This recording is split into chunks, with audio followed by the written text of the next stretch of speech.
What's going on YouTube? This is SG1 Sports, and we're going to finish up the power rankings today with the Pac-12 and then the Big 12. Also going to have the upset alert video today as well, so make sure you watch for that one.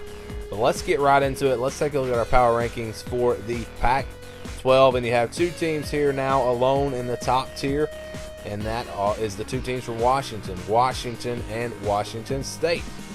Washington looks like they may run away with the Pac-12 just like they did last season. There's just not a whole lot of competition. They don't play USC in the regular season. USC doesn't look as good as we thought they would anyways. But who's going to beat Washington? That's the big question. They've got some games that could be tricky. They haven't really played anybody yet, so we don't know a whole lot about exactly how good this team is going to be. But they're number one, Washington State number two. They're still undefeated and looking good, really. The schedule, though, is going to get much tougher for them. They have, I think, almost every game the rest of the season is a road game for them. So it will get tough for them. We'll see if they're able to manage their way through that schedule, and potentially we get an Apple Cup with two undefeated teams. That would be a lot of fun. We'll see if it happens. I don't really think it will. I don't think Washington State will go undefeated to that point, but they might. You never know.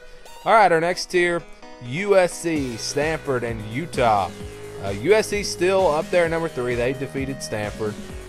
Stanford defeated Utah, but it was a close game. So I think that Utah and Stanford are pretty close to the same as far as the same level. So again, if the teams are on one page together, that means that they're in the same tier, and I believe that these teams are pretty much even. We'll definitely give the nod to USC. They still have the most potential, I think, in the Pac-12. They just have not been playing good. But if they live up to that potential, I think USC could still go out there and maybe win this conference. Stanford really getting it together now. A little bit of a struggle early in the season, but they're playing very good football right now. A team that I would not want to have to play. That's a team that could potentially beat Washington later on in the season. And then Utah, even with their quarterback out, and bring in the backup there, a senior, and they still look like a pretty solid team. So yeah, I've got them at number 5. Our next tier, Arizona with that big win this past weekend.